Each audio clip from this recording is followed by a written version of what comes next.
The Nemean Lion.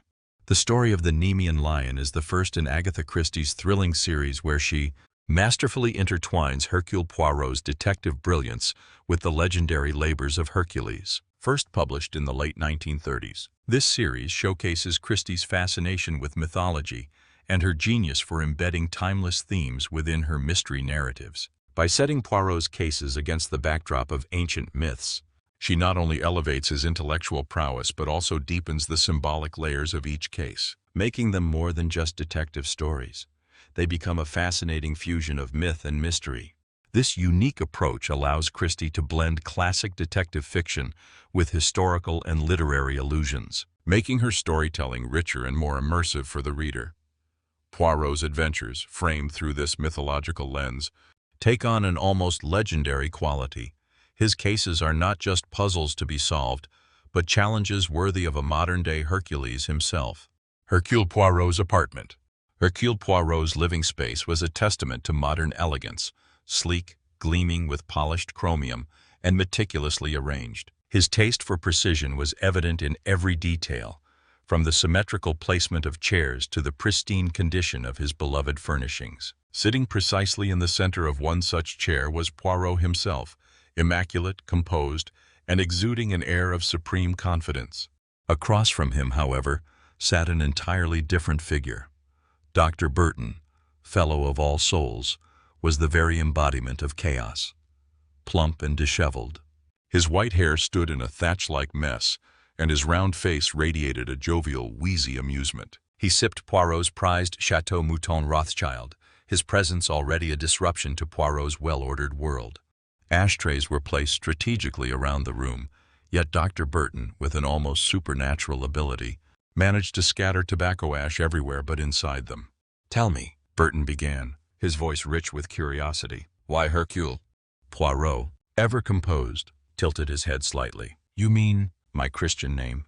"Hardly Christian," Burton chuckled, his round face crinkling with mischief. "Definitely pagan. But why? Your father's fancy? Your mother's whim? Or some grand family tradition? If I recall correctly, you had a brother named Achille, didn't you?" Poirot's sharp mind raced through the tangled web of Achille Poirot's past. He hesitated, his usually confident demeanor faltering for just a fraction of a second. "Only for a short time," he replied cryptically. Burton, sensing the tension, tactfully shifted the conversation. "People should be more careful when naming their children," he mused. "Take my godchildren, for instance. One's named Blanche, dark as a gypsy. Deirdre, supposedly Deirdre of the Sorrows, but as merry as a lark. And then there's Patience, impatient as they come. Parents, I tell you, they have no foresight." Burton's wheezy chuckle filled the room as he leaned back, lost in thought. Poirot observed him with amusement and curiosity. Then, with a twinkle in his eye, Burton leaned forward. "Imagine it, your dear mother and Mrs. Holmes, knitting little baby clothes together. Achille, Hercule, Sherlock, Mycroft." Poirot's expression remained unimpressed. "What you imply, my dear doctor, is that I do not resemble a Hercules?" Burton's gaze traveled over Poirot's small, impeccably groomed figure, taking in his striped trousers, polished shoes, and that unmistakable, perfectly waxed mustache. He smiled. "Frankly, Poirot, you don't. The power of classics and a curious hobby." Burton's eyes twinkled with the kind of intellectual mischief only a scholar possesses. "A pity you never studied the classics." "Poirot, everyone should. It's not about getting on in life. It's about what you do when you have arrived." Poirot, never one to be caught unprepared, was ready with his response. "Ah, but I have my plans. When I retire, I shall dedicate myself to the cultivation of vegetable marrows." Burton nearly choked on his wine. "Vegetable marrows? Those bland, bloated things that taste of water?" Poirot's expression was one of deep conviction. "Ah, but that is precisely my point. They need not taste of water. Their flavor can be improved. They can be given—" He paused, eyes gleaming with vision. "A bouquet." Burton set his glass down, shaking his head in amusement. "Good Lord, Poirot, it's not a claret." His exasperation melted as he took another sip of the very fine Chateau Mouton Rothschild and nodded in appreciation. "Now this has a bouquet, unlike your poor marrows." Poirot merely smiled, knowing that in both crime and gardening, it is the smallest details that make all the difference. "You don't mean," he spoke in lively horror, that you're actually going to stoop. His hands descended in sympathetic horror on his own plump stomach. Stoop and fork dung on the things, and feed him with strands of wool dipped in water and all the rest of it? You seem, Poirot said, to be well acquainted with the culture of the marrow. Seen gardeners doing it when I've been staying in the country. But seriously, Poirot, what a hobby. Compare that to— His voice sank to an appreciative purr. An easy chair in front of a wood fire in a long, low room lined with books. Must be a long room, not a square one. Books all, round one, a glass of port, and a book open in your hand. Time rolls back as you read, he quoted, sonorously, translating from the Greek. By skill again, the pilot on. The wine-dark sea straightens the swift ship buffeted by the winds. Of course, you can never really get the spirit of the original, and for the moment, in his enthusiasm, he had forgotten Poirot, and Poirot, watching him, felt, suddenly, a doubt, an uncomfortable twinge. Was there, here, something that he had missed? Some richness of the spirit? Sadness crept over him. Yes, he should have become acquainted with the classics long ago. Now, alas, it was too late. Dr. Button interrupted his melancholy. Do you mean that you really are thinking of retiring? Yes, the other chuckled. You won't! But I assure you, you won't be able to do it, man. You're too interested in your work. No, indeed. I make all the arrangements. A few more cases, specially selected ones. Not, you understand, everything that presents itself. Just problems that have a personal appeal. Dr. Burton grinned. That's the way of it. Just a case or two, just one case more, and so on. The prima donna's farewell performance won't be in it with yours. Poirot! He chuckled and rose slowly to his feet. An amiable white-haired gnome. Yours aren't the Labours of Hercules, he said. Yours are labours of love. You'll see if I'm not. Right. Bet you that in 12 months' time you'll still be here, and vegetable marrows will still be. He shuddered. Merely marrows.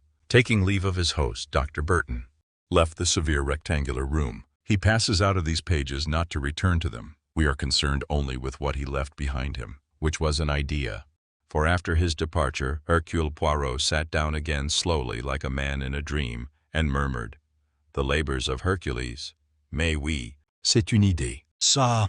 The following day saw Hercule Poirot perusing a large calf-bound volume and other slimmer works, with occasional harried glances at various typewritten slips of paper. His secretary, Miss Lemon, had been detailed to collect information on the subject of Hercules and to place same before him, without interest, hers not the type to wonder why. But with perfect efficiency, Miss Lemon had fulfilled her task. Hercule Poirot was plunged headfirst in a bewildering sea of classical lore, with particular reference to Hercules, a celebrated hero who, after death, was ranked among the gods, and received divine honors.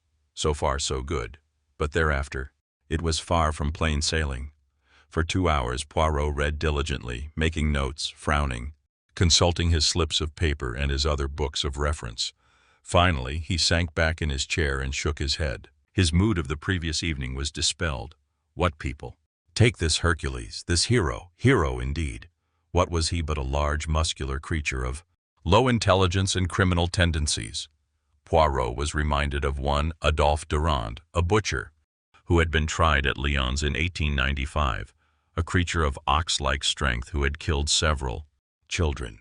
The defense had been epilepsy, from which he undoubtedly suffered, though whether grand mal or petit mal had been an argument of several days' discussion. This ancient Hercules probably suffered from grand mal. No, Poirot shook his head, if that was the Greeks' idea of a hero. Then measured by modern standards, it certainly would not do. The whole classical pattern shocked him. These gods and goddesses, they seem to have as many different aliases as a modern criminal. Indeed, they seem to be definitely criminal types. Drink, debauchery, incest, rape, loot, homicide, and chicanery, enough to keep a juge d'instruction constantly busy. No, decent family life, no order, no method. Even in their crimes, no order or method. Hercules indeed, said Hercule Poirot, rising to his feet, disillusioned. He looked round him with approval. A square room with good square modern furniture, even. A piece of good modern sculpture representing one cube placed on another cube, and above it, a geometrical arrangement of copper wire. And in the midst of this shining and orderly room, himself. He looked at himself in the glass. Here then was a modern Hercules, very distinct from that unpleasant sketch of a naked figure with bulging muscles brandishing a club. Instead, a small compact figure attired in correct urban wear with a mustache. Such a mustache as Hercules never dreamed of cultivating, a mustache magnificent yet sophisticated. Yet there was between this Hercule Poirot and the Hercules of classical lore one point of resemblance. Both of them undoubtedly had been instrumental in ridding the world of certain pests. Each of them could be described as a benefactor to the society he lived in. What had Dr. Burton said last night as he left? Yours are not the labors of Hercules. Ah, but there he was wrong, the old fossil. There should be, once again, the labors of Hercules. Modern Hercules. An ingenious and amusing conceit. In the period before his final retirement, he would accept 12 cases, no more, no less. And those 12 cases should be selected with special reference to the 12 labors of ancient Hercules. Yes, that would not only be amusing, it would be artistic, it would be spiritual. Poirot picked up the classical dictionary and immersed himself once more in classical lore. He did not intend to follow his prototype too closely. There should be no women, no shirt of Nessus. The labors and the labors only. The first labor, then, would be that of the Nemean Lion. The Nemean Lion, he repeated, trying it over on his tongue. Naturally, he did not expect a case to present itself actually involving a flesh-and-blood lion. It would be too much of a coincidence should he be approached by the directors of the zoological gardens to solve a problem for them involving a real lion. No, here symbolism must be involved. The first case must concern some celebrated public figure. It must be sensational and of the first importance, some master criminal, or alternately someone who was a lion in the public eye, some well-known writer or politician, or painter, or even royalty. He liked the idea of royalty. He would not be in a hurry. He would wait for that case of high importance that should be the first of his self-imposed labors. "Anything of interest this morning, Miss Lemon?" he asked as he entered the room the following morning. He trusted Miss Lemon. She was a woman without imagination, but she had an instinct. Anything that she mentioned as worth consideration, usually, was worth consideration. She was a born secretary. "Nothing much, Monsieur Poirot. There is just one letter that I thought might interest you. I have put it on the top of the pile." "And what is that?" He took an interested step forward. "It's from a man who wants you to investigate the disappearance of his wife's Pekinese dog." Poirot paused with his foot still in the air. He threw a glance of deep reproach at Miss Lemon. She did not notice it. She had begun to type. She typed with the speed and precision of a quick-firing tank. Poirot was shaken and embittered. Miss Lemon, the efficient Miss Lemon, had let him down. A Pekinese dog. And after the dream he had had last night, he had been leaving Buckingham Palace after being personally thanked when his valet had come in with his morning chocolate. Words trembled on his lips, witty, caustic words.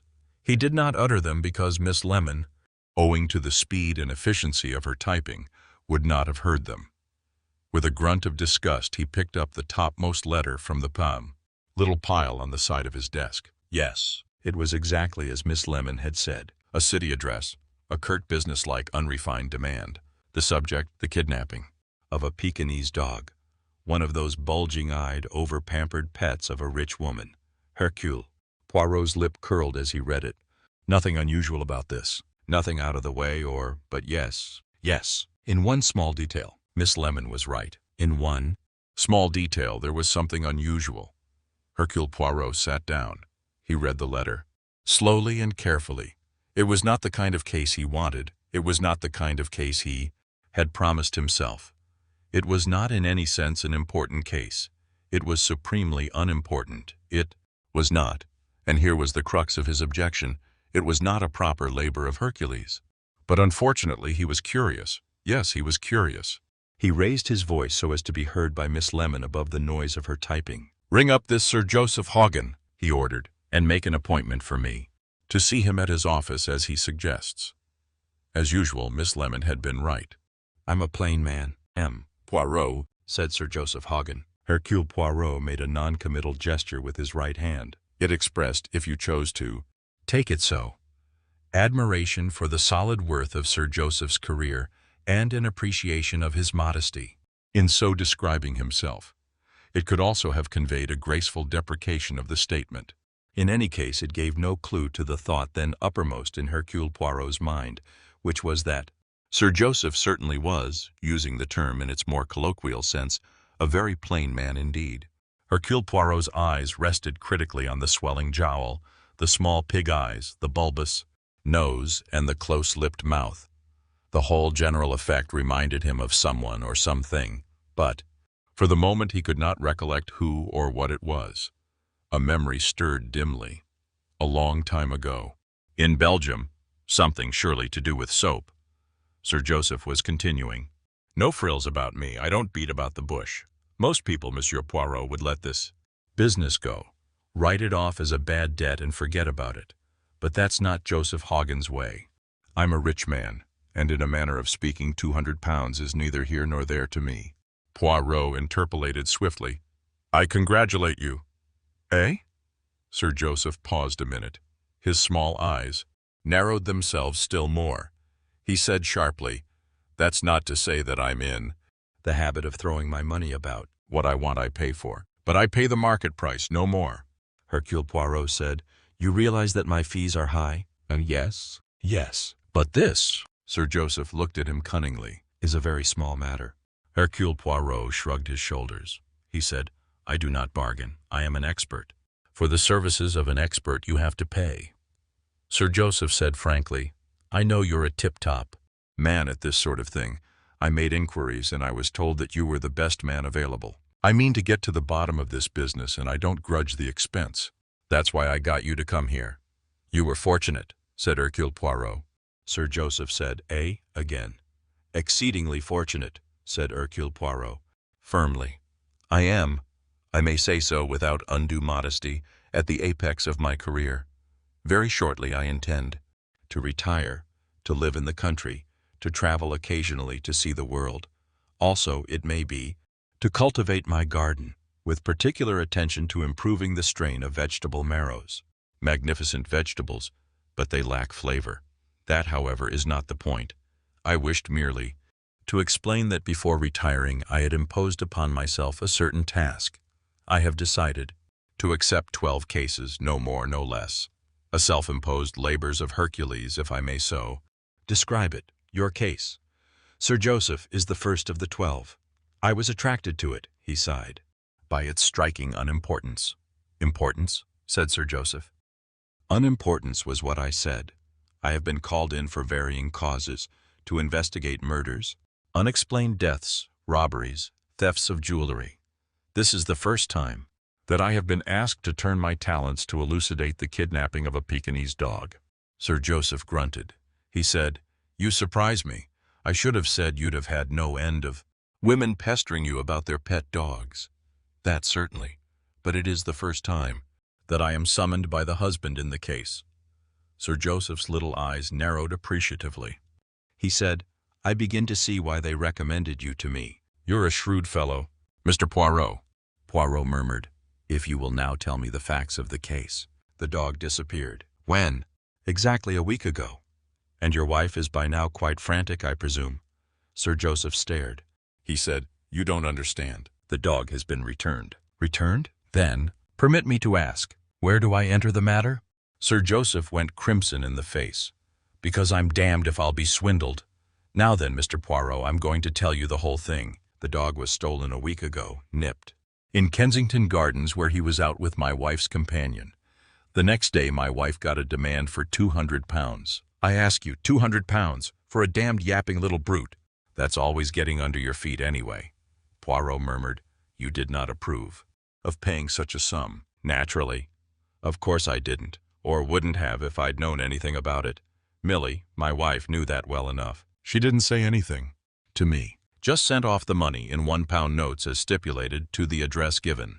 And the dog was returned? Yes. That evening the bell rang, and there was the little brute sitting on the doorstep, and not a soul to be seen. Perfectly. Continue. Then, of course, Millie confessed what she'd done, and I lost my temper a bit. However, I calmed down after a while. After all, the thing was done, and you can't expect a woman to behave with any sense, and I dare say I should have let the whole thing go if it hadn't been for meeting old Samuelson at the club. Yes? Damn it all, this thing must be a positive racket. Exactly the same thing had happened to him. 300 pounds they'd rooked his wife of. Well, that was a bit too much. I decided the thing had got to be stopped. I sent for you.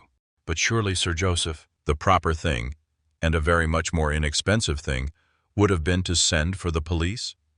Sir Joseph rubbed his nose. He said, "Are you married, Mr. Poirot?" "Alas," said Poirot, "I have not that felicity." Said Sir Joseph. "Don't know about felicity, but if you were, you'd know that women are funny creatures. My wife went into hysterics at the mere mention of the police. She'd got it into her head that something would happen to her precious Shantung if I went to them. She wouldn't hear of the idea, and I may say she doesn't take very kindly to the idea of your being called in. But I stood firm there, and at last she gave way. But, mind you, she doesn't like it." Hercule Poirot murmured, "The position is, I perceive, a delicate one. It would be as well, perhaps, if I were to interview Madame your wife and gain further particulars from her whilst at the same time reassuring her as to the future safety of her dog." Sir Joseph nodded and rose to his feet. He said, "I'll take you along in the car right away." In a large, hot, ornately furnished drawing-room, two women were sitting. As Sir Joseph and Hercule Poirot entered, a small Pekinese dog rushed forward, barking furiously and circling dangerously round Poirot's ankles. Shan, come here to mother. Lovey, pick him up, be Miss Carnaby." The second woman hurried forward, and Hercule Poirot murmured, "A veritable lion, indeed." Rather breathlessly, Shantung's captor agreed. "Yes, indeed, he's such a good watchdog. He's not frightened of anything or anyone. There's a lovely boy." Then, having performed the necessary introduction, Sir Joseph said, "Well, Mr. Poirot, I'll leave you to get on with it," and with a short nod he left the room. Lady Hagen was a stout, petulant-looking woman with dyed henna red hair. Her companion, the fluttering Miss Carnaby, was a plump, amiable-looking creature between 40 and 50. She treated Lady Hagen with great deference and was clearly frightened to death of her. Poirot said, "Now tell me, Lady Hagen, the full circumstances of this abominable crime." Lady Hagen flushed. "I'm very glad to hear you say that, Mr. Poirot, for it was a crime. Pekinese are terribly sensitive, just as sensitive as children. Poor Shantung might have died of fright, if of nothing else." Miss Carnaby chimed in breathlessly. "Yes, it was wicked, wicked. Please tell me the facts." "Well, it was like this. Shantung was out for his walk in the park with Miss Carnaby."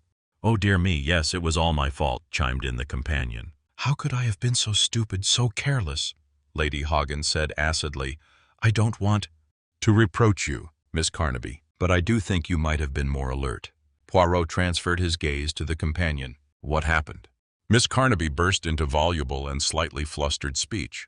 "Well, it was the most extraordinary thing. We had just been along the flower walk. Shantung was on the lead. Of course, he'd had his little run on the grass, and I was just about to turn and go home when my attention was caught by a baby in a pram. Such a lovely baby. It smiled at me. Lovely rosy cheeks and such curls. I couldn't just resist speaking to the nurse in charge and asking how old it was. 17 months, she said. And I'm sure I was only speaking to her for about a minute or two. And then suddenly I looked down and Shan wasn't there anymore. The lead had been cut right through." Lady Hagen said, "If you'd been paying proper attention to your duties, nobody could have sneaked up and cut that lead." Miss Carnaby seemed inclined to burst into tears. Poirot said hastily, "And what happened next?" "Well, of course I looked everywhere, and called, and I asked the park attendant if he'd seen a man carrying a Pekinese dog, but he hadn't noticed anything of the kind, and I didn't know what to do. And I went on searching, but at last, of course, I had to come home." Miss Carnaby stopped dead. Poirot could imagine the scene that followed well enough. He asked, "And then you received a letter?" Lady Hagen took up the tale. "By the first post the following morning. It said that if I wanted to see Shantung alive, I was to send £200 in £1 notes in an unregistered packet to Captain Curtis, 38 Bloomsbury Road Square. It said that if the money were marked or the police informed, then Shantung's ears and tail would be cut off. Miss Carnaby began to sniff. "So awful," she murmured. "How people can be such fiends." Lady Hagen went on. "It said that if I sent the money at once, Shantung would be returned the same evening alive and well, but that if afterwards I went to the police, it would be Shantung who would suffer for it." Miss Carnaby murmured tearfully, "Oh dear, I'm so afraid that even now, of course—" "Monsieur Poirot isn't exactly the police," Lady Hagen said anxiously. "So you see, Mr. Poirot, you will have to be very careful." Hercule Poirot was quick to allay her anxiety. "But I am not of the police. My inquiries, they will be conducted very discreetly, very quietly. You can be assured, Lady Hagen, that Shantung will be perfectly safe, that I will guarantee." Both ladies seemed relieved by the magic word. Poirot went on. "You have here the letter?" Lady Hagen shook her head. "No. I was instructed to enclose it with the money." "And you did so?" "Yes." "That is a pity," Miss Carnaby said brightly. "But I have the dog lead still. Shall I get it?" She left the room. Hercule Poirot profited by her absence to ask a few pertinent questions. "Amy Carnaby? Oh, she's quite all right. A good soul, though foolish. Of course. I have had several companions, and they have all been complete fools. But Amy was devoted to Shantung, and she was terribly upset over the whole thing, as well she might be, hanging over perambulators and neglecting my little sweetheart. These old maids are all the same. Idiotic over babies." "No, I'm quite sure she had nothing whatever to do with it." "It does not seem likely," Poirot agreed. "But as the dog disappeared when in her charge, one must make quite certain of her honesty." "She has been with you long?" "Nearly a year. I had excellent references with her. She was with old Lady Hartingfield until she died, 10 years, I believe. After that, she looked after an invalid sister for a while. She is really an excellent creature, but a complete fool, as I said." Amy Carnaby returned at this minute, slightly more out of breath, and produced the cut dog lead, which she handed to Poirot with the utmost solemnity, looking at him with hopeful expectancy. Poirot surveyed it carefully. "Mais oui," he said. "This has undoubtedly been cut." The two women still waited expectantly. He said, "I will keep this." Solemnly, he put it in his pocket. The two women breathed a sigh of relief. He had clearly done what was expected of him. It was the habit of Hercule Poirot to leave nothing untested, though on the face of it seemed unlikely that Miss Carnaby was anything but the foolish and rather muddle-headed woman that she appeared to be. Poirot nevertheless managed to interview a somewhat forbidding lady who was the niece of the late Lady Hartingfield. "Amy Carnaby?" said Miss Maltravers. "Of course, remember her perfectly. She was a good soul and suited Aunt Julia down to the ground. Devoted to dogs and excellent at reading aloud. Tactful, too, never contradicted an invalid." "What's happened to her?" "Not in distress of any kind, I hope. I gave her a reference about a year ago to some woman. Name began with H." Poirot explained hastily that Miss Carnaby was still in her post. There had been, he said, a little trouble over a lost dog. "Amy Carnaby is devoted to dogs. My aunt had a Pekinese. She left it to Miss Carnaby when she died, and Miss Carnaby was devoted to it. I believe she was quite heartbroken when it died." "Oh, yes. She's a good soul. Not, of course, precisely intellectual." Hercule Poirot agreed that Miss Carnaby could not, perhaps, be described as intellectual. His next proceeding was to discover the park keeper to whom Miss Carnaby had spoken on the fateful afternoon. This he did without much difficulty. The man remembered the incident in question. Middle-aged lady, rather stout, in a regular state she was. Lost her Pekinese dog. I knew her well by sight. Brings the dog along most afternoons. I saw her come in with it. She was in a rare taking when she lost it. Came running to me to know if I'd seen anyone with a Pekinese dog. Well, I ask you, I can tell you, the gardens is full of dogs, every kind, terriers, Peaks, German sausage dogs, even them bourgeois, all kinds we have. Not likely as I'd notice one Peak more than another." Hercule Poirot nodded his head thoughtfully. He went to 38 Bloomsbury Road Square. Nos 38, 39, and 40 were incorporated together as the Balaclava Private Hotel. Poirot walked up the steps and pushed open the door. He was greeted inside by gloom and a smell of cooking cabbage, with a reminiscence of breakfast kippers. On his left was a mahogany table with a sad-looking chrysanthemum plant on it. Above the table was a big baize-covered rack into which letters were stuck. Poirot stared at the board thoughtfully for some minutes. He pushed open a door on his right. It led into a kind of lounge with small tables and some so-called easy chairs covered with a depressing pattern of cretonne. 3 old ladies and 1 fierce-looking old gentleman raised their heads and gazed at the intruder with deadly venom. Hercule Poirot blushed and withdrew. He walked farther along the passage and came to a staircase. On his right, a passage branched at right angles to what was evidently the dining room. A little way along this passage was a door marked Office. On this, Poirot tapped. Receiving no response, he opened the door and looked in. There was a large desk in the room covered with papers, but there was no one to be seen. He withdrew, closing the door. Again, he penetrated to the dining room. A sad-looking girl in a dirty apron was shuffling about with a basket of knives and forks with which she was laying the tables. Hercule Poirot said apologetically, "Excuse me, but could I see the manageress?" The girl looked at him with lackluster eyes. She said, "I don't know, I'm sure." Hercule Poirot said, "There is no one in the office." "Well, I don't know where she'd be, I'm sure." "Perhaps," Hercule Poirot said, patient and persistent, "you could find out?" The girl sighed. Dreary as her day's round was, it had now been made additionally so by this new burden laid upon her. She said sadly, "Well, I'll see what I can do." Poirot thanked her and removed himself once more to the hall, not daring to face the malevolent glare of the occupants of the lounge. He was staring up at the baize-covered letter rack when a rustle and a strong smell of Devonshire violets proclaimed the arrival of the manageress. Mrs. Hart was full of graciousness. She exclaimed, "So sorry I was not in my office." "You were requiring rooms?" Hercule Poirot murmured. "Not precisely. I was wondering if a friend of mine had been staying here lately. A Captain Curtis." "Curtis!" exclaimed Mrs. Hart. "Captain Curtis?" "Now where have I heard that name?" Poirot did not help her. She shook her head vexedly. He said, "You have not." "Then, had a Captain Curtis staying here?" "Well, not lately, certainly. And yet, you know, the name is certainly familiar to me. Can you describe your friend at all?" "That," said Hercule Poirot, "would be difficult." He went on, "I suppose it sometimes happens that letters arrive for people when in actual fact no one of that name is staying here." "That does happen." "Of course. What do you do with such letters?" "Well, we keep them for a time.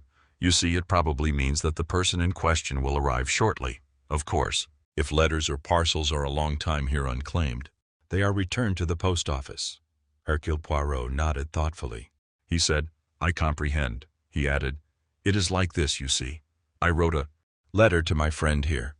Mrs. Hart's face cleared. "That explains it. I must have noticed the name on an envelope. But really we have so many ex-army gentlemen staying here or passing through. Let me see now." She peered up at the board. Hercule Poirot said, "It is not there now. It must have been returned to the postman, I suppose." "I'm so sorry." "Nothing important, I hope?" "No, no." It was of no importance. As he moved towards the door, Mrs. Hart, enveloped in her pungent odor of violets, pursued him. "If your friend should come, it is most unlikely. I must have made a mistake." "Our terms," said Mrs. Hart, "are very moderate. Coffee after dinner is included. I would like you to see 1 or 2 of our bed-sitting rooms." With difficulty, Hercule Poirot escaped. The drawing-room of Mrs. Samuelson was larger, more lavishly furnished, and enjoyed an even more stifling amount of central heating than that of Lady Haughton. Hercule Poirot picked his way giddily amongst gilded console tables and large groups of statuary. Mrs. Samuelson was taller than Lady Haughton, and her hair was dyed with peroxide. Her Pekinese was called Nanki Poo. His bulging eyes surveyed Hercule Poirot with arrogance. Miss Keble, Mrs. Samuelson's companion, was thin and scraggy where Miss Carnaby had been plump, but she also was voluble and slightly breathless. She too had been blamed for Nanki Poo's disappearance. "But really, Mr. Poirot, it was the most amazing thing. It all happened in a second. Outside. Harrods it was. A nurse there asked me the time." Poirot interrupted her. "A nurse? A hospital nurse?" "No, no, a children's nurse. Such a sweet baby it was, too. A dear little mite. Such lovely rosy cheeks. They say children don't look healthy in London, but I'm sure. Ellen, said Mrs. Samuelson. Miss Keble blushed, stammered, and subsided into silence.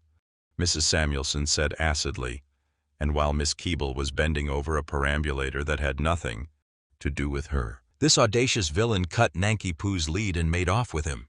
Miss Keble murmured tearfully, "It all happened in a second." I looked round and the darling boy was gone. There was just the dangling lead in my hand. "Perhaps you'd like to see the lead, Mr. Poirot?" "By no means," said Poirot hastily. He had no wish to make a collection of cut dog leads. "I understand," he went on, "that shortly afterwards you received a letter?" The story followed the same course exactly. The letter, the threats of violence to Nanki Poo's ears and tail. Only two things were different: the sum of money demanded, $300, and the address to which it was to be sent. This time it was to Commander Blackley, Harrington Hotel, 76 Clonmel Gardens, Kensington. Mrs. Samuelson went on. "When Nanki Poo was safely back again, I went to the place myself. Mr. Poirot, after all, £300 is £300. Certainly it is. The very first thing I saw was my letter enclosing the money in a kind of rack in the hall. Whilst I was waiting for the proprietress, I slipped it into my bag. Unfortunately," Poirot said, "unfortunately, when you opened it, it contained only blank sheets of paper." "How did you know?" Mrs. Samuelson turned on him with awe. Poirot shrugged his shoulders. "Obviously, chère madame, the thief would take care to recover the money before he returned the dog. He would then replace the notes with blank paper and return the letter to the rack in case its absence should be noticed. No such person as Commander Blackley had ever stayed there." Poirot smiled. "And of course my husband was extremely annoyed about the whole thing. In fact, he was livid, absolutely livid." Poirot murmured cautiously, "You did not consult him before dispatching the money?" "Certainly not," said Mrs. Samuelson with decision. Poirot looked a question. The lady explained, "I wouldn't have risked it for a moment. Men are so extraordinary when it's a question of money. Jacob would have insisted on going to the police. I couldn't risk that. My poor darling Nanki Poo. Anything might have happened to him. Of course, I had to tell my husband afterwards, because I had to explain why I was overdrawn at the bank." Poirot murmured, "Quite so, quite so. And I have really never seen him so angry." "Men," said Mrs. Samuelson, rearranging her handsome diamond bracelet and turning her rings on her fingers, "think of nothing but money." Hercule Poirot went up in the lift to Sir Joseph Hoggin's office. He sent in his card and was told that Sir Joseph was engaged at the moment, but would see him presently. A haughty blonde sailed out of Sir Joseph's room at last with her hands full of papers. She gave the quaint little man a disdainful glance in passing. Sir Joseph was seated behind his immense mahogany desk. There was a trace of lipstick on his chin. "Well, Mr. Poirot, sit down. Got any news for me?" Hercule Poirot said, "The whole affair is of a so pleasing simplicity. In each case, the money was sent to one of those boarding houses or private hotels where there is no porter or hall attendant, and where a large number of guests are always coming and going, including a fairly large preponderance of ex-service men. Nothing would be easier than for anyone to walk in, abstract a letter from the rack, either take it away, or else remove the money and replace it with blank paper. Therefore, in every case, the trail ends abruptly in a blank wall." "You mean you've no idea who the fellow is?" "I have certain ideas. Yes, it will take a few days to follow them up."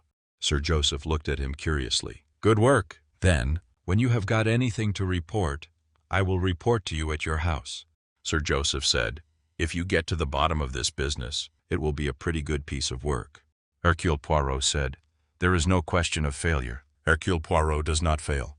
Sir Joseph Hoggin looked at the little man and grinned. "Sure of yourself, aren't you?" he demanded. "Entirely with reason." "Oh well." Sir Joseph Hoggin leaned back in his chair. "Pride goes before a fall, you know."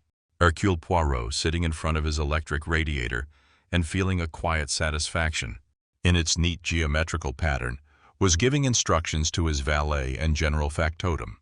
"You understand, Georges?" "Perfectly, sir. More probably a flat or maisonette, and it will definitely be within certain limits, south of the park." east of Kensington Church, west of Knightsbridge Barracks and north of Fulham Road. I understand perfectly, sir, Poirot murmured. A curious little Case. There is evidence here of a very definite talent for organization, and there is, of course, the surprising invisibility of the star performer, the Nemean Lion himself, if I may so style him. Yes, an interesting little case. I could wish that I felt more attracted to my client, but he bears an unfortunate resemblance to a soap manufacturer of Liege who poisoned his wife in order to marry a blonde secretary, one of my early successes. George shook his head. He said gravely, "These blondes, sir, they're responsible for a lot of trouble." Yes, it was 3 days later when the invaluable George said, "This is the address, sir." Hercule Poirot took the piece of paper handed to him. "Excellent, my good George." "And what day of the week?" "Thursdays, sir. Thursdays. And today, most fortunately, is a Thursday, so there need be no delay." 20 minutes later, Hercule Poirot was climbing the stairs of an obscure block of flats tucked away in a little street leading off a more fashionable one. No, 10. Roseholme Mansions was on the 3rd and top floor, and there was no lift. Poirot toiled upwards round and round the narrow corkscrew staircase. He paused to regain his breath on the top landing, and from behind the door of number 10, a new sound broke the silence, the sharp bark of a dog. Hercule Poirot nodded his head with a slight smile. He pressed the bell of number 10. The barking redoubled. Footsteps came. To the door, it was opened. Miss Amy Carnaby fell back. Her hand went to her ample breast. "You permit that I enter?" said Hercule Poirot, and entered without waiting for the reply. There was a sitting-room door open on the right, and he walked in. Behind him, Miss Carnaby followed as though in a dream. The room was very small and much overcrowded. Amongst the furniture a human being could be discovered, an elderly woman lying on a sofa drawn up to the gas fire. As Poirot came in, a Pekinese dog jumped off the sofa and came forward, uttering a few sharp, suspicious barks. "Aha," said Poirot. "The chief actor. I salute you, my little friend." He bent forward, extending his hand. The dog sniffed at it, his intelligent eyes fixed on the man's face. Miss Carnaby murmured faintly, "So you know?" Hercule Poirot nodded. "Yes, I know." He looked at the woman on the sofa. "Your sister, I think," Miss Carnaby said mechanically.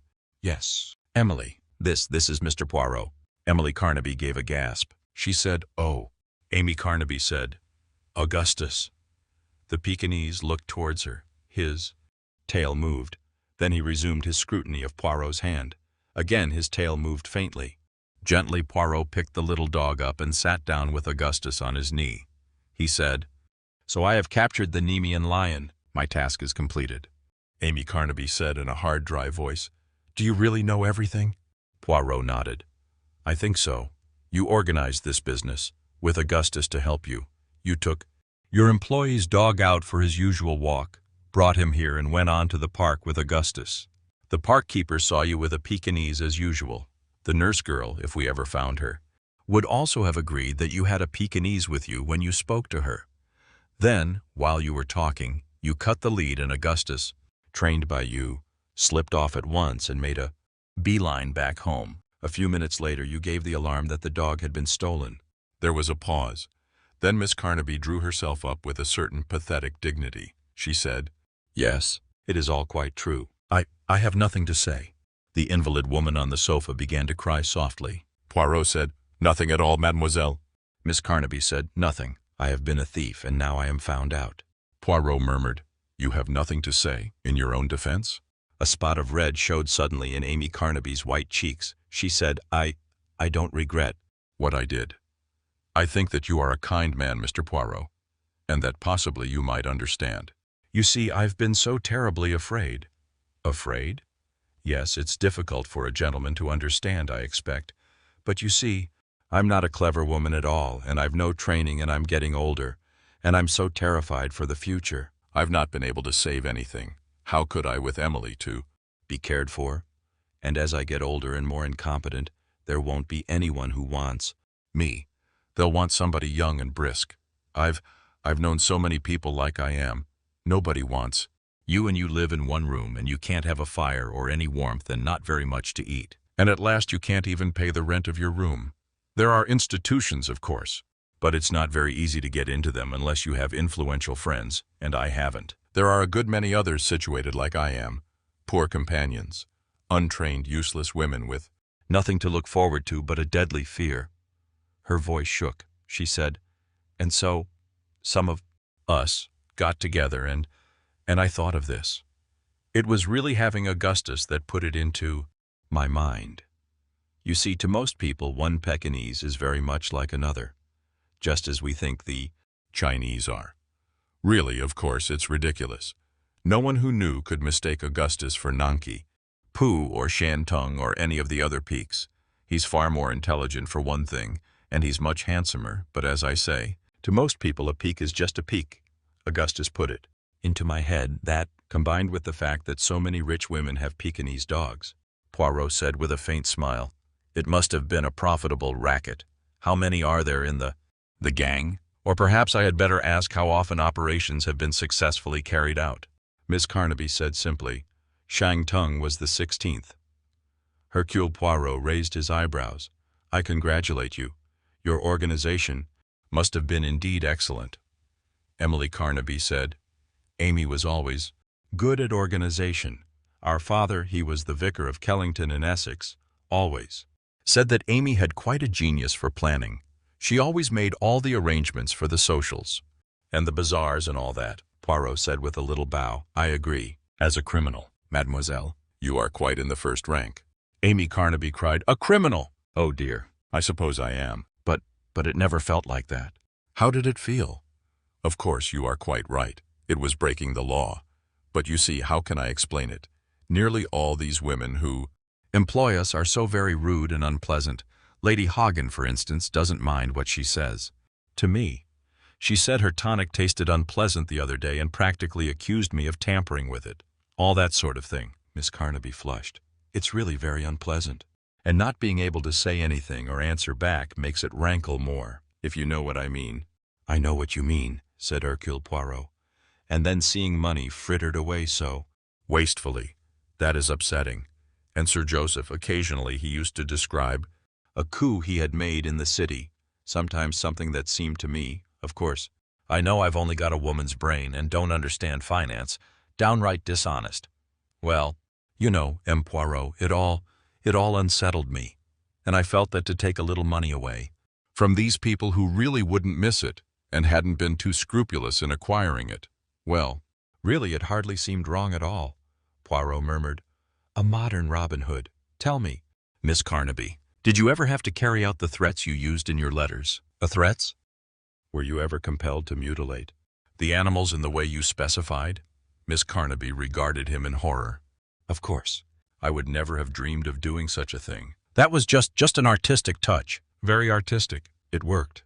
Well, of course I knew it would. I know how I should have felt about Augustus. And of course I had to make sure these women never told their husbands until afterwards. The plan worked beautifully every time. In 9 cases out of 10, the companion was given the letter with the money to post. We usually steamed it open, took out the notes, and replaced them with paper. Once or twice the woman posted it herself. Then, of course, the companion had to go to the hotel and take the letter out of the rack. But that was quite easy, too. And the nursemaid touch? Was it always a nursemaid? Well, you see, M. Poirot, old maids are known to be foolishly sentimental about babies. So, it seemed quite natural that they should be absorbed over a baby and not notice anything. Hercule Poirot sighed. He said, your psychology is excellent. Your organization is first class, and you are also a very fine actress. Your performance the other day when I interviewed Lady Hagen was irreproachable. Never think of yourself disparagingly, Miss Carnaby. You may be what is termed an untrained woman, but there is nothing wrong with your brains or with your courage, Miss Carnaby said with a faint smile. And yet, I have been found out, Monsieur Poirot. Only by me. That was inevitable. When I had interviewed Mrs. Samuelson, I realized that the kidnapping of Shantung was one of a series. I had already learned that you had once been left a Pekinese dog and had an invalid sister. I had only to ask my invaluable servant to look for a small flat within a certain radius, occupied by an invalid lady who had a Pekinese dog, and a sister who visited her once a week on her day out. It was simple. Amy Carnaby drew herself up. She said, "You have been very kind. It emboldens me to ask you a favor. I cannot, I know, escape." "The penalty for what I have done. I shall be sent to prison, I suppose. But if you could, Monsieur Poirot, avert some of the publicity, so distressing for Emily, and for those few who knew us in the old days. I could not, I suppose, go to prison under a false name? Or is that a very wrong thing to ask?" Hercule Poirot said, "I think I can do more than that. But first of all, I must make one thing quite dear. This ramp has got to stop. There must be no more disappearing dogs. All that is finished." "Yes, oh yes. And the money you extracted from Lady Haughton must be returned." Amy Carnaby crossed the room, opened the drawer of a bureau, and returned with a packet of notes which she handed to Poirot. "I was going to pay it into the pool today." Poirot took the notes and counted them. He got up. "I think it possible, Miss Carnaby, that I may be able to persuade Sir Joseph not to prosecute." "Oh, Monsieur Poirot." Amy Carnaby clasped her hands. Emily gave a cry of joy. Augustus barked and wagged his tail. "As for you, mon ami," said Poirot, addressing him, "there is one thing that I wish you would give me. "It is your mantle of invisibility that I need. In all these cases, nobody for a moment suspected that there was a second dog involved. Augustus possessed the lion's skin of invisibility. Of course, Poirot, according to the legend, Pekinese were lions once, and they still have the hearts of lions. Augustus is, I suppose, the dog that was left to you by Lady Hartingfield, and who is reported to have died. Were you never afraid of him coming home alone through the traffic?" "Oh no, Poirot. Augustus is very clever about traffic. I have trained him most carefully. He has even grasped the principle of one-way streets." "In that case," said Hercule Poirot, "he is superior to most human beings." Sir Joseph received Hercule Poirot in his study. He said, "Well, Mr. Poirot, made your boast good?" "Let me first ask you a question," said Poirot as he seated himself. "I know who the criminal is, and I think it possible that I can produce sufficient evidence to convict this person. But in that case, "I doubt if you will ever recover your money." "Not get back my money?" Sir Joseph turned purple.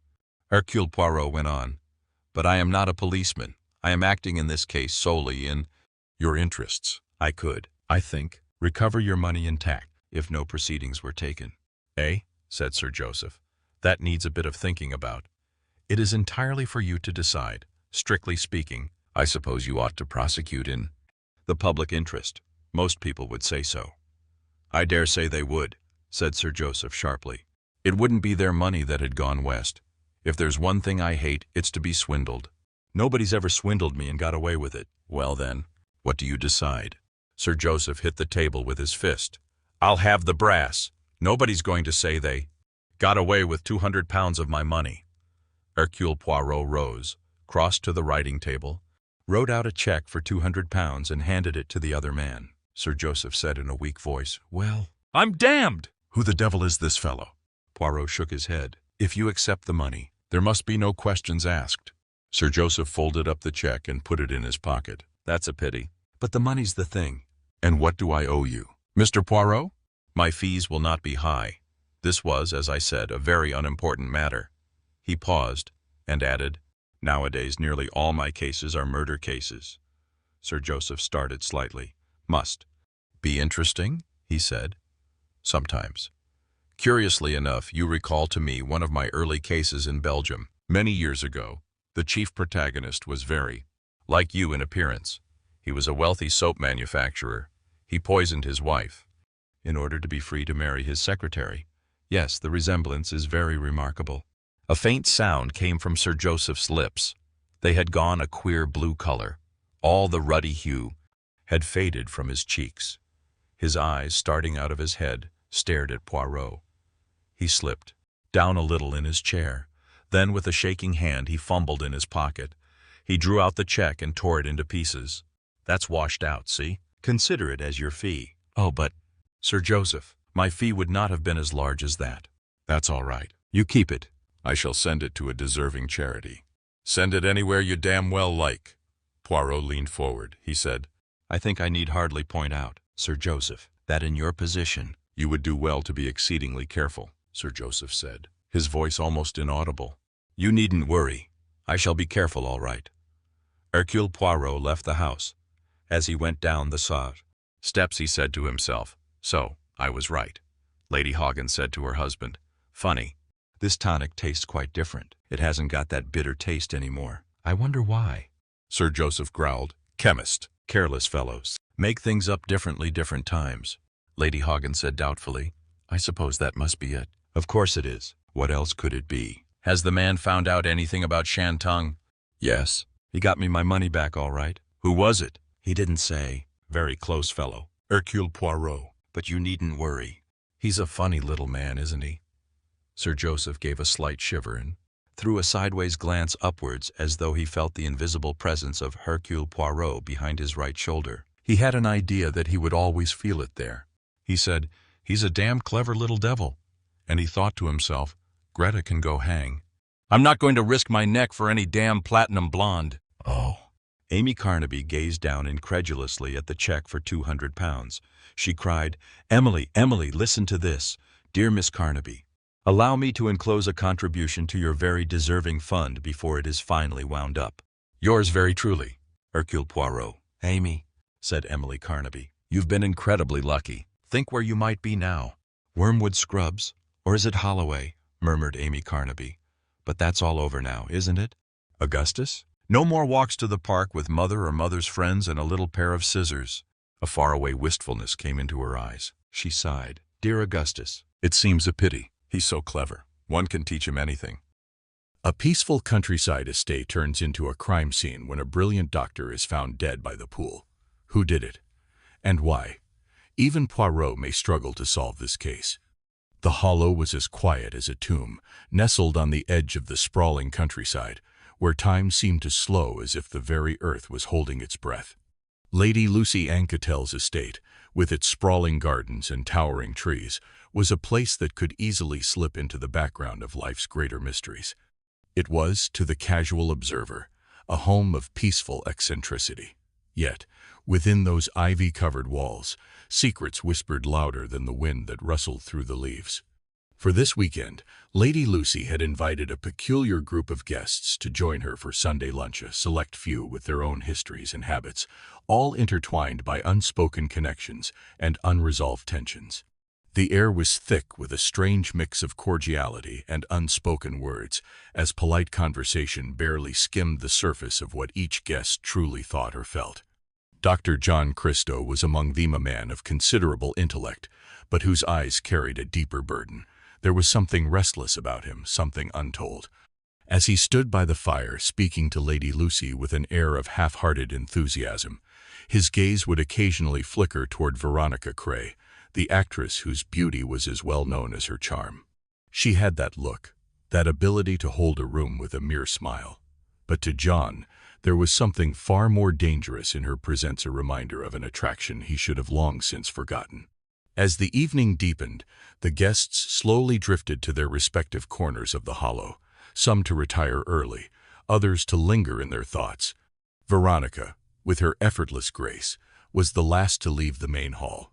She and John exchanged a few quiet words before he escorted her to her cottage at the far edge of the estate. The moon hung high in the sky, casting eerie shadows over the path. The air was cold, the night holding its breath, waiting for something to happen. John left her door with a hurried step, and though he glanced back, the faintest trace of guilt clouded his face, as if he were fleeing from something he couldn't outrun. By morning, the perfect peace of the hollow had shattered.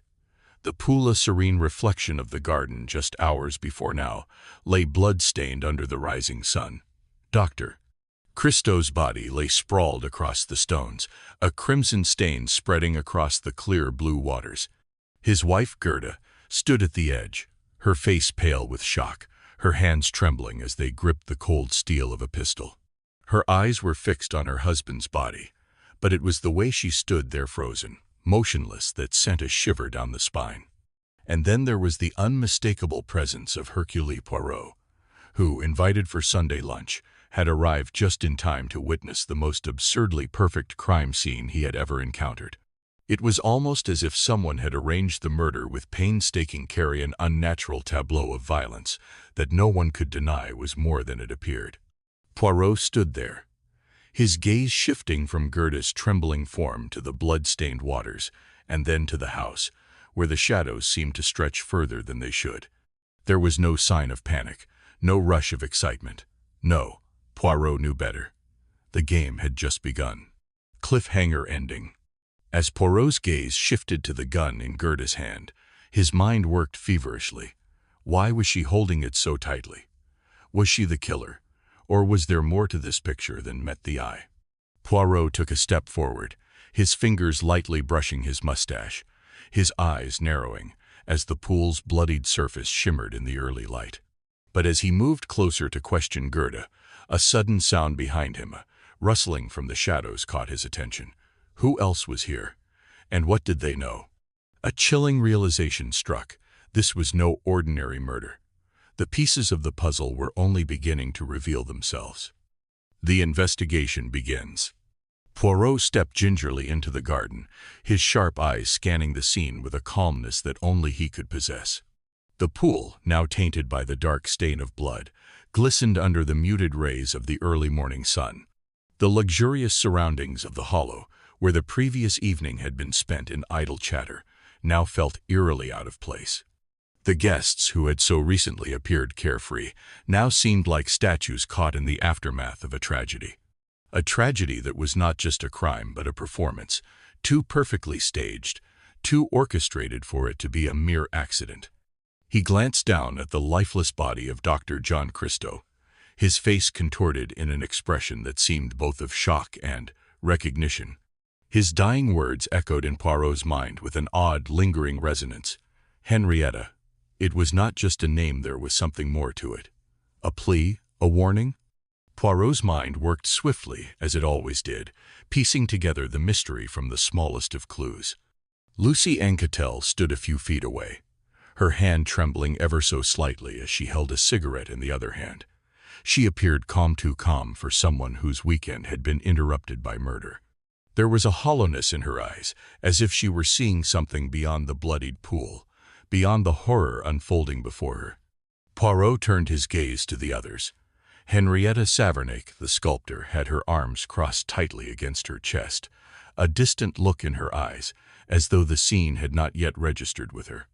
Edward Anquetel, brooding and distant as always, stood nearby, his lips tight, jaw clenched.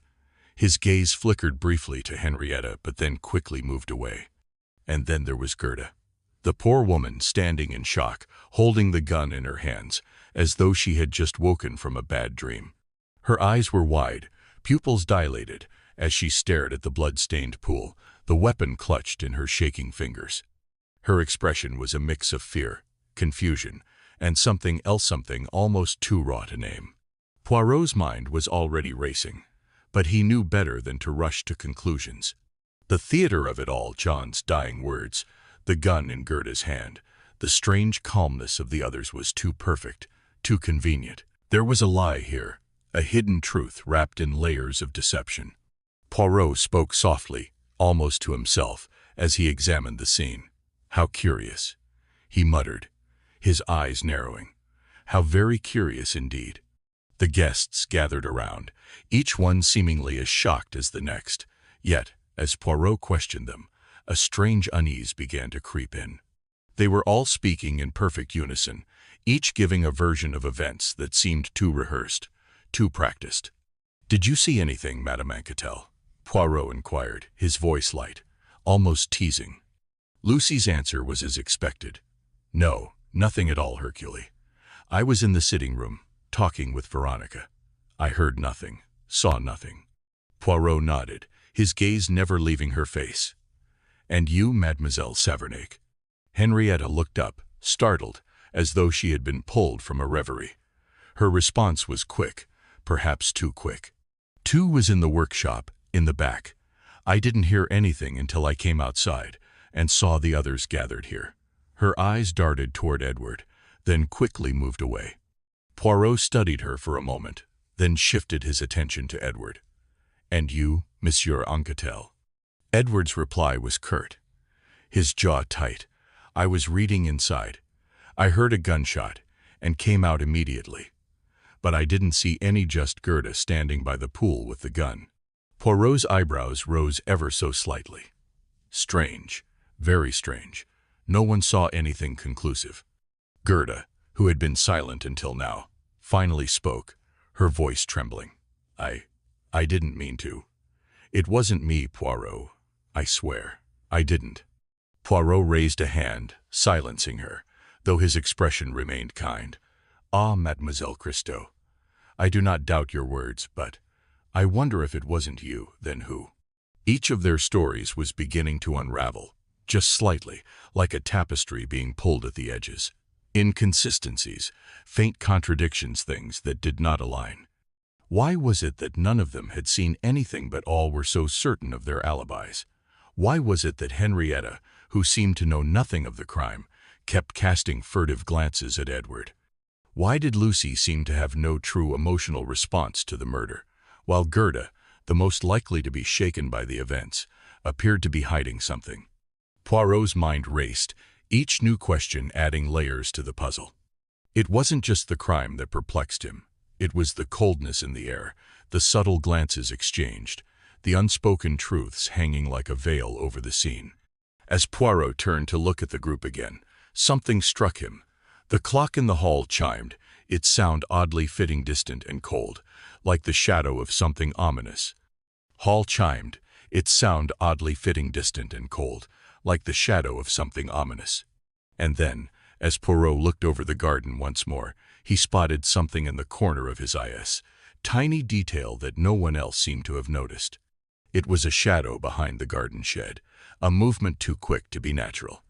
The hairs on the back of Poirot's neck prickled. He motioned for the others to stay where they were. "Excuse me," he said softly, his voice a shade darker now. "I must investigate this further." But as Poirot moved toward the shed, the tension in the air became palpable. The guests exchanged uneasy glances, and for the briefest moment, Poirot thought he saw a flicker of fear in Lucy's eyes. Cliffhanger ending. The investigation had only just begun, and already Poirot was certain of one thing. Something was terribly amiss in the hollow, and someone in that house was hiding the truth. The midpoint. The investigation had already taken a series of twisting turns, but what Poirot discovered that night would send shockwaves through the already crumbling web of lies. As he wandered the estate, absorbing the quiet hum of the night air, Poirot's mind raced through the details. The pieces of the puzzle were scattered but incomplete, like a broken mirror, each shard revealing only half of the truth. Suddenly, his sharp eyes caught something unusual in the garden's hedge, an object, gleaming faintly beneath the moonlight. Without a word, Poirot knelt, pushing aside the tangled branches.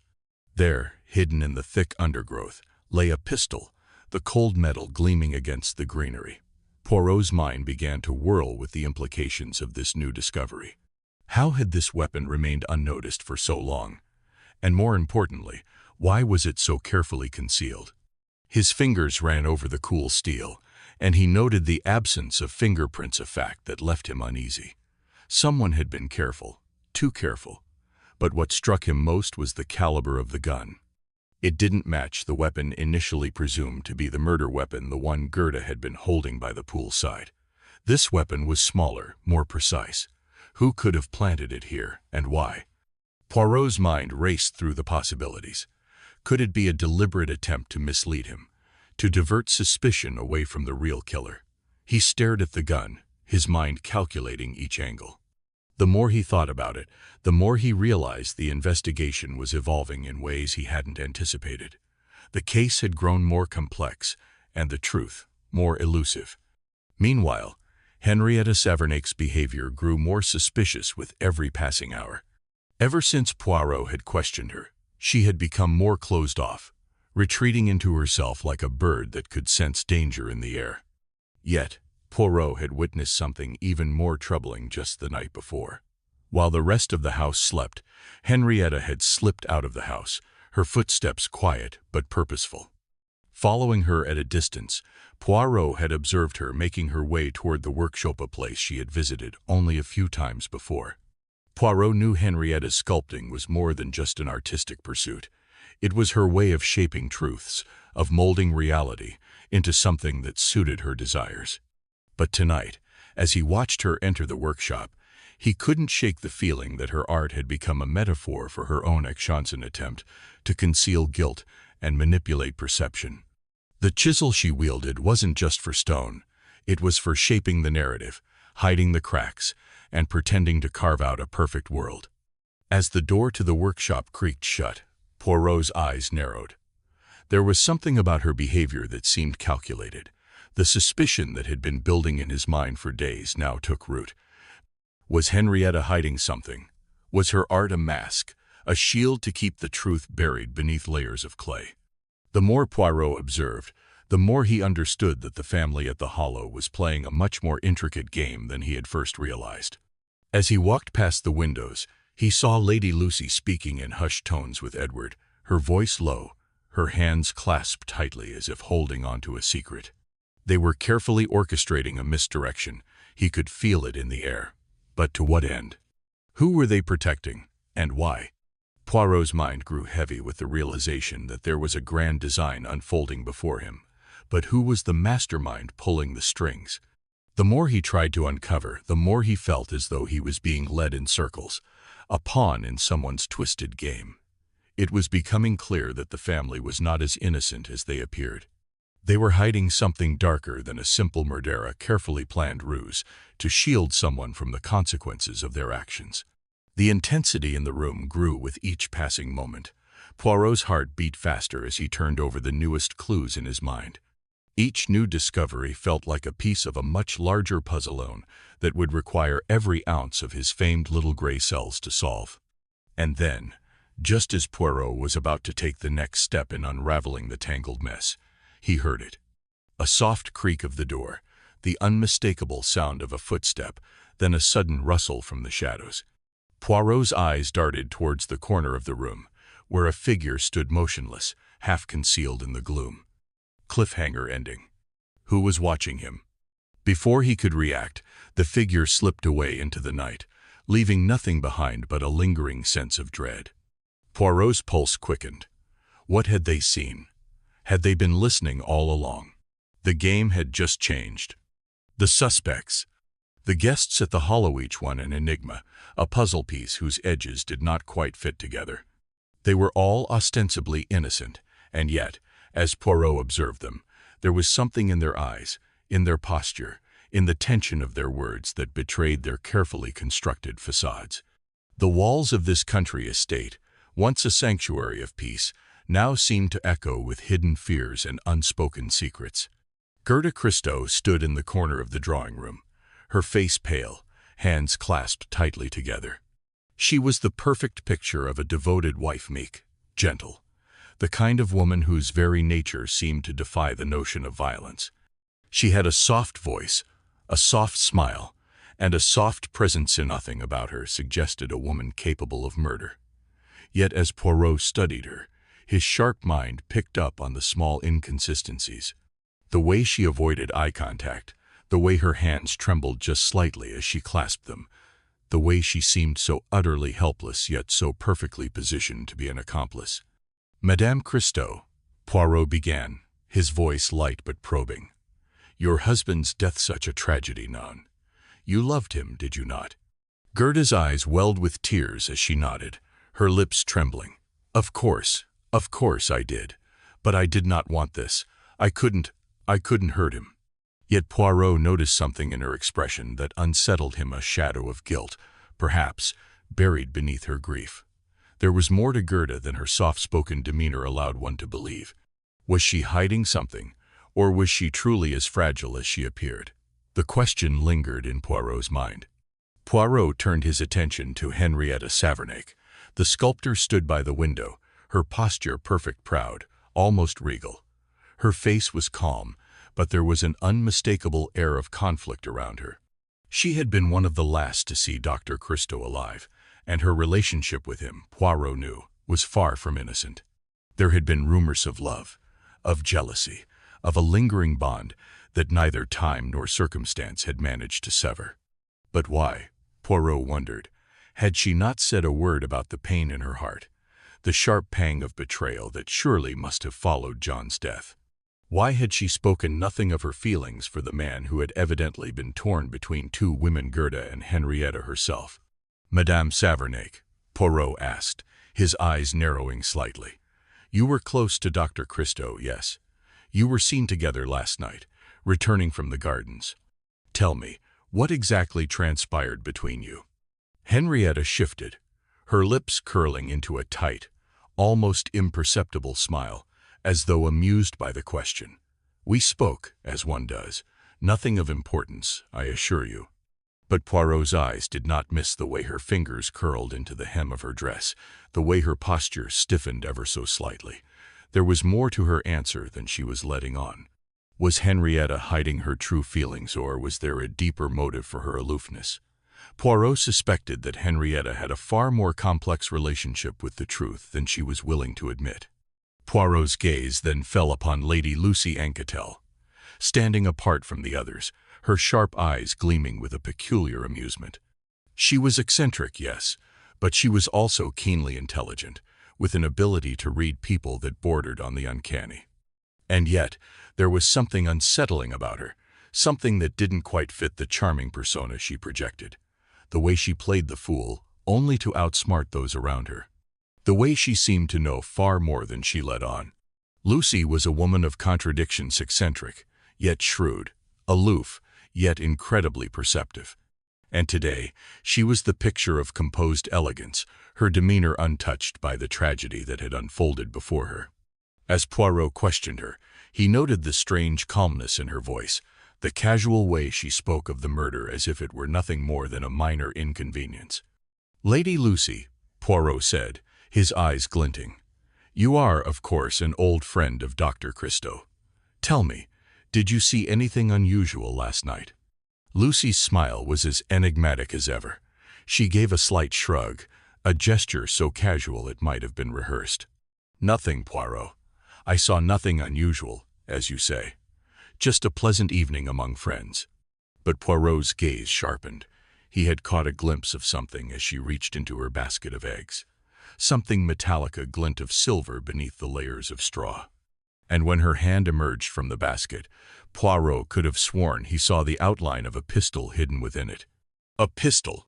What was a pistol doing in Lady Lucy's possession? What had she intended to do with it? And why had she concealed it so cleverly among a basket of eggs? Poirot's mind spun with the possibilities. Was Lucy hiding a secret, one she would rather no one discover? Was she involved in the murder? Or was there something else at play? Something darker, more dangerous than anyone had yet considered. Poirot's heart quickened as the pieces began to fall into place. Each of the suspects, Gerda, Henrietta, Lucy, seemed to harbor a secret, a motive that was not immediately clear, but which hinted at a deeper truth. There were lies wrapped in every glance, every word. And Poirot knew that if he could just peel back the layers, just dig a little deeper, he would uncover the darkness that hid beneath the surface of this idyllic country estate. But as he turned to face the group once more, a sudden thought struck him. Cliffhanger ending. Could they all be hiding something? Could the truth be more complex than even he could fathom? And as Poirot continued to observe his suspects, a strange sensation washed over him. Was one of them watching him just as closely? Was the murderer in the room with him right now, silently observing, waiting for the next move? Poirot stepped back, his mind buzzing with questions. He had to be careful. He had to be thorough. But time was running out. The suspects. Poirot had already formed a picture, though incomplete, of the tangled web that lay at the hollow. But with each person he spoke to, he realized that their lives were far more intertwined than he had first imagined, and each guest harbored a secret, some hidden beneath layers of charm and grace, others buried beneath years of bitterness and regret. Veronica Cray, the glamorous old flame, had reappeared like a forgotten melody, interrupting the rhythm of their lives with her sudden, mysterious arrival. She was the type of woman who could walk into a room and silence the air, her beauty like a sharp blade, dangerous yet captivating. It wasn't just her charm that turned heads. There was something about her that commanded attention, even if she wasn't trying to. Veronica was an actress, a woman who knew how to play her part well, perhaps too well. Why had she come to the Hollow? What was her true purpose? Her presence seemed to stir something old in the air, something buried beneath the layers of time. She claimed to be visiting for a quiet stay, but Poirot's instinct told him that this was no ordinary social call. Her eyes, when they met his, were filled with secrets and a sense of guilt. The way she nervously adjusted her hair, the way she laughed a little too loudly at nothing in particular, Poirot couldn't shake the feeling that she was hiding something. But what? Did she know more about the night of John Christo's death than she was letting on? Did Veronica Cre's old flame still harbor lingering emotions for him? And if so, what role could she have played in this tragedy? Then there was Edward Anquetil, the brooding cousin, whose every gesture spoke of a man who had been quietly broken by love, or the absence of it. Edward had been close to Henrietta, and his feelings for her, Poirot could see, were painfully obvious.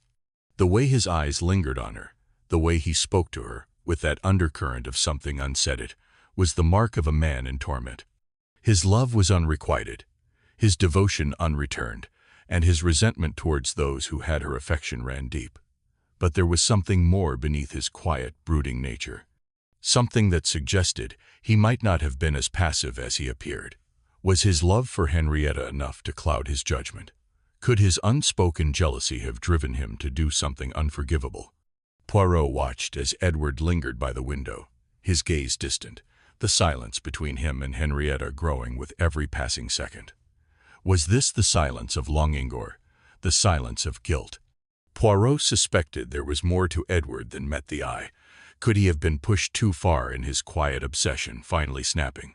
His resentment had been simmering for years. Could it have boiled over into something violent? As Poirot continued his questioning, one thing became clear. Everyone was hiding something. Gerda's meekness wasn't innocent suit, was a carefully constructed mask.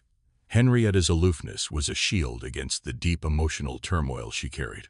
Lucy's eccentricity was her weapon, her disguise to keep people guessing. And now, Veronica and Edward, each carrying a different kind of burden scripts that could unravel everything. Poirot felt the weight of the room press upon him. It was as if the walls themselves were closing in, each person more dangerous than the next, each secret more toxic than the last. Could any of them be truly innocent? Or were they all complicit in this twisted web of betrayal, love, and lies? But the most unsettling thought of all was that Poirot wasn't sure who to trust. Even the simplest smile now seemed to hide something darker beneath it. Even the softest words were laced with deception. How could he separate the truth from the lies, when even the most innocent gestures were tainted with suspicion? Poirot stood at the center of the hollow, observing each of the suspicious mind a labyrinth of possibilities. One thing was clear, the truth was not as simple as it seemed. The more he uncovered, the more questions arose, and the more certain he became that the final revelation would be nothing short of explosive. But just as Poirot was about to speak, a sharp, almost imperceptible sound echoed through the room, a rustling, like the swish of fabric or the faintest of footsteps. Poirot's heart skipped a beat. Cliffhanger ending. Was it the wind? Or was it something or someone else? Before he could turn, the door to the study creaked open. Who had entered, and why? The sudden intrusion left Poirot with a chilling realization one of the suspects had been listening in all along. The final act. The air in the room seemed to grow heavier, the tension almost suffocating, as Hercule Poirot stood in the center, his sharp gaze scanning each of the family members. His presence commanded attention, the kind of stillness that only an extraordinary detective could inspire. Every step he had taken in this investigation, every subtle glance, every unspoken word had led to this precise moment. Every lie, every deception, every tiny slip-up had all culminated in this ultimate confrontation. As the seconds ticked away, the sound of the clock's relentless ticking seemed louder, almost mocking in its insistence. The walls of the room, once so familiar and comforting to the family, now seemed to close in, pressing down on them, leaving them no escape. They had no place to hide, no way to outrun the inevitable.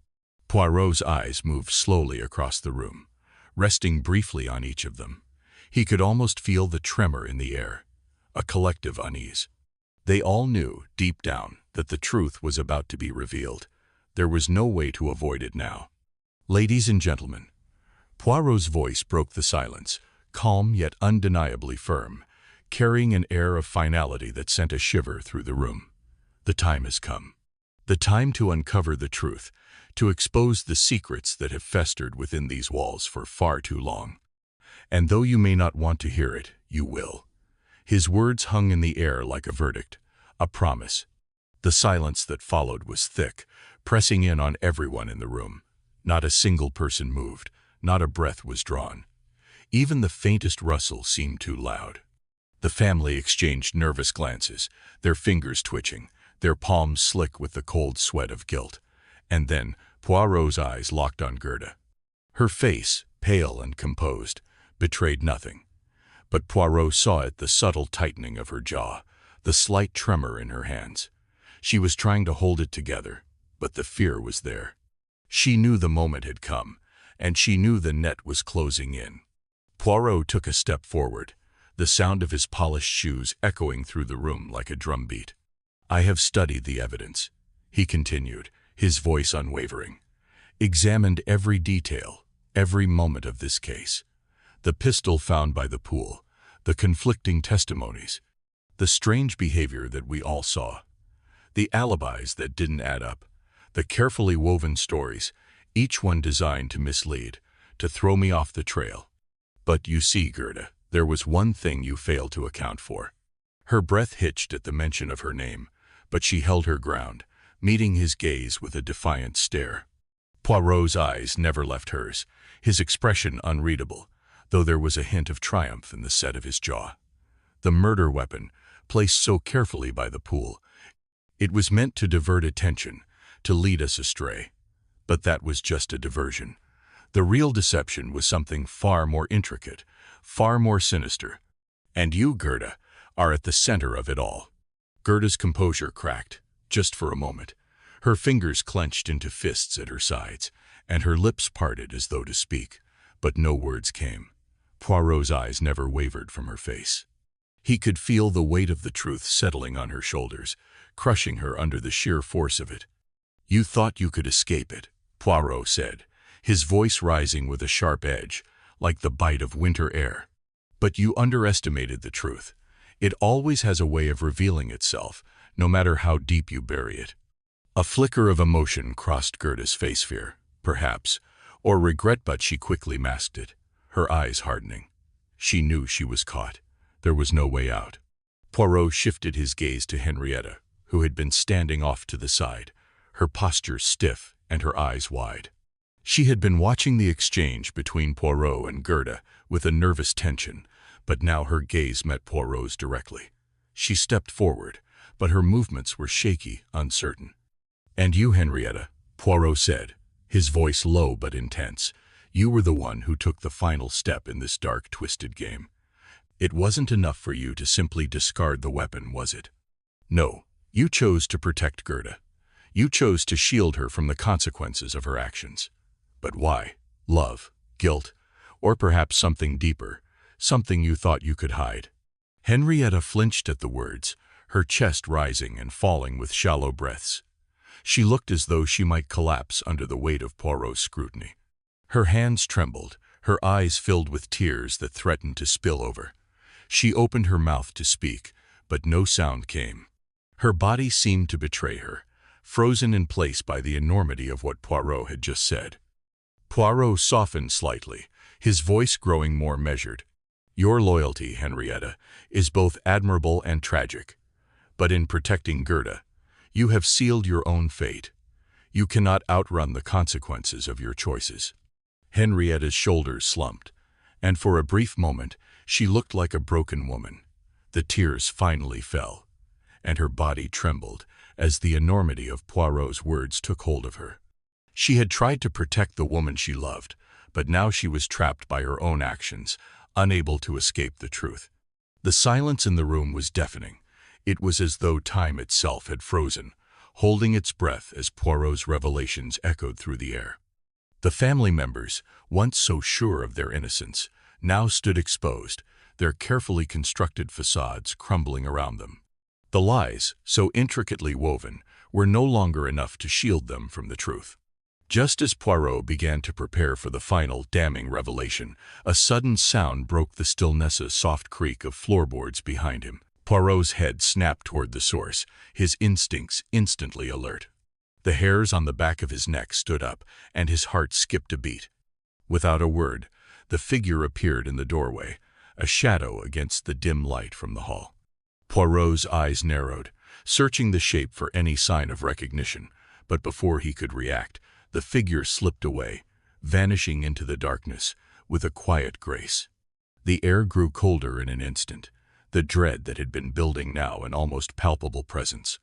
Poirot's mind raced, questions flooding his thoughts. Who was that? Had they been listening?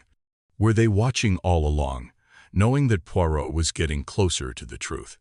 His pulse quickened as he turned back to the family, his thoughts spinning in a whirlwind. The case had shifted once again, and the answers he so desperately sought were slipping through his fingers. The pieces that had seemed to fit so perfectly now seemed to scatter into chaos, leaving Poirot with more questions than ever. His gaze lingered on the empty doorway, the darkness beyond it swallowing the last traces of light. There was something there, something lurking just beyond reach. The truth was still hiding in the shadows, and Poirot couldn't shake the feeling that this was just the beginning.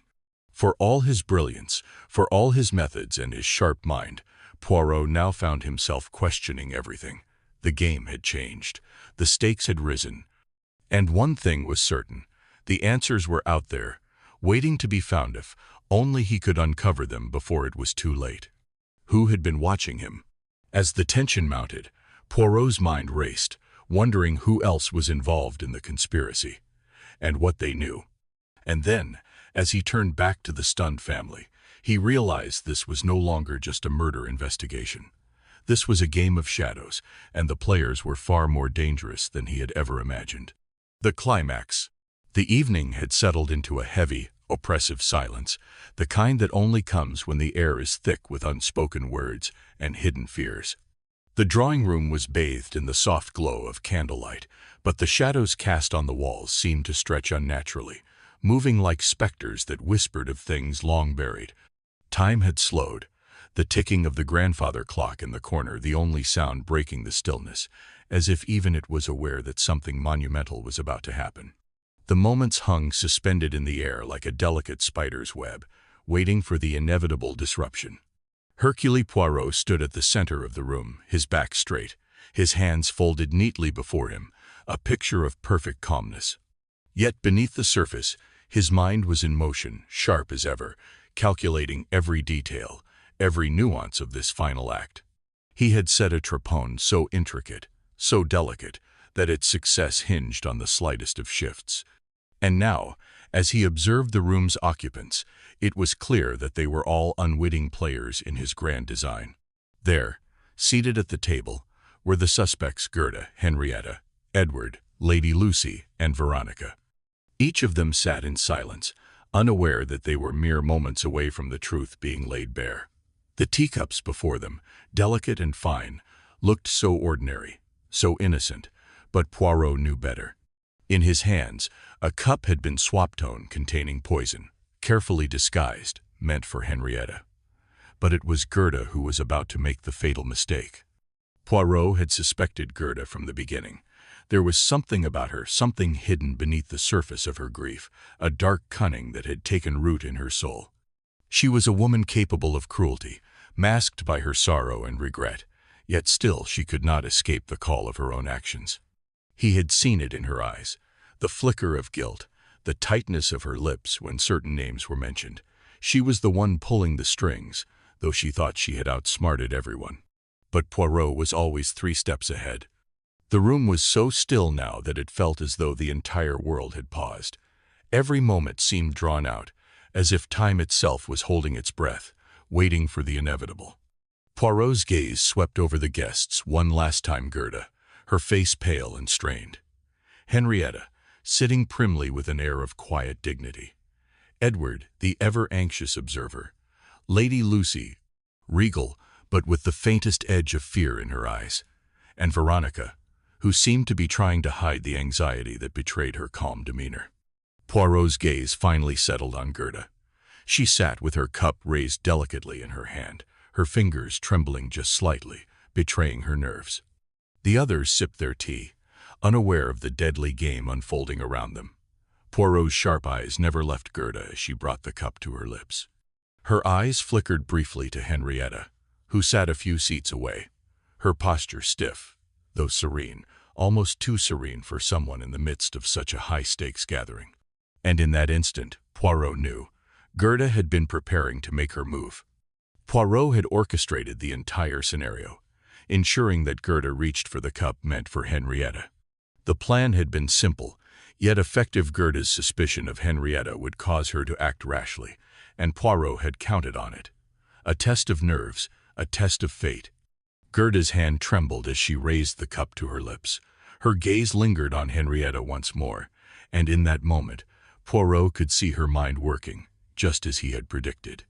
Her fear, her uncertainty, her guilt had all welled up inside her as she prepared to take the final, fatal step. With a swift motion, she drank. For a brief moment, nothing happened. The room was still, the silence hanging thick and heavy. Poirot stood motionless, his sharp eyes watching, calculating, waiting. The seconds stretched into what felt like hours. But then it came, the first sign. Gerda's face, already pale, went ashen. Her hand shot up to her throat, fingers clawing at the air as though trying to tear away the invisible hand that was choking her. Her breath came in shallow, desperate gasps, like the strangled cries of a dying animal. She staggered forward, her legs giving way beneath her as she reached for the table, her nails scraping across the surface in a final, futile attempt to steady herself. Poirot's voice rang out, calm and steady, yet filled with the weight of undeniable truth. "It was not Henrietta who was meant to die," he said, his words cutting through the room like a knife through silk. "It was you, Gerda. You were the one who wanted to silence her. You wanted to keep her quiet forever." Henrietta's hands clenched into fists, her nails digging into her palms as the grief continued to weigh on her. The loss of her love, the rupture of her family, the tragic end of Gerda's manipulation suit was a burden she could not easily bear. But amidst the sorrow, something shifted within her. She had been consumed by revenge, by the desire to see justice done. But now, as the dust settled, there was another path that beckoned. A quieter, more personal journey. A chance for redemption, not just for others but for herself. The next morning, Henrietta found herself before one of John's patients, a woman who, like her, had been broken by grief. Their conversation was hushed, the words exchanged soft as they shared their pain, their sorrow, their shared understanding. Henrietta listened intently as the woman spoke of her own loss, her voice thick with emotion. In that moment, Henrietta realized that the path to healing did not lie in vengeance or in dwelling on the past, but in using her grief as a means of creation. She would leave something behind, not just memories of pain, but something more enduring. In the quiet of her studio, Henrietta began to sculpt.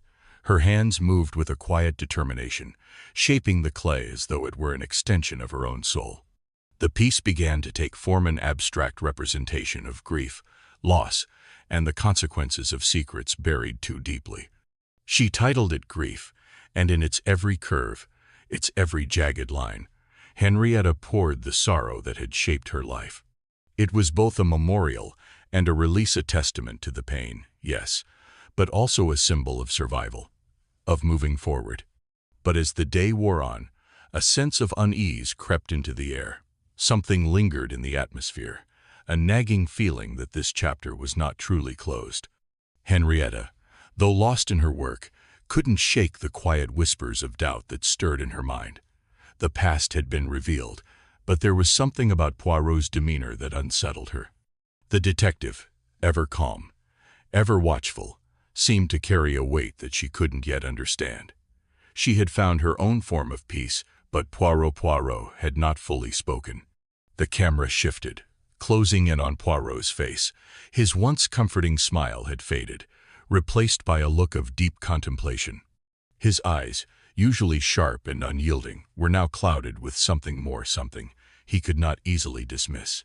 He gazed at Henrietta for a long moment, his expression unreadable. Then, with the slightest of murmurs, he spoke, his voice barely rising above the silence. "Ah," Poirot said softly, his gaze never leaving the woman who had just begun to understand the depth of her own journey. "But there is still more to the story than you can imagine, for even in the quietest moments, there is always another truth waiting to be uncovered." The words lingered in the air, heavy with meaning. Poirot's eyes flickered briefly toward the window, his brow furrowing as though some distant thought had just surfaced. But before anyone could respond, a sound broke through the moment, a faint creak, as though a door were slowly opening in the distance. The unsettling noise echoed through the otherwise silent house, and in that instant, the air seemed to change. The sense of finality that had settled so firmly over the room now shifted, replaced by a creeping sense of dread. Something or someone was moving just beyond their reach. The door, though unseen, was opening to something far darker, far more dangerous. Poirot's expression tightened, his hand subtly resting near his chin as he turned toward the sound, his sharp instincts once again on high alert. The room seemed to hold its breath, the lingering tension almost palpable. What was it? What did it mean? The screen began to fade to black, and the unsettling sound of the door creaking open echoed, each squeak sending a chill down the spine. The mystery, once thought resolved, was far from over. The credits began to roll, but the lingering question hung in the air. What lay beyond that door?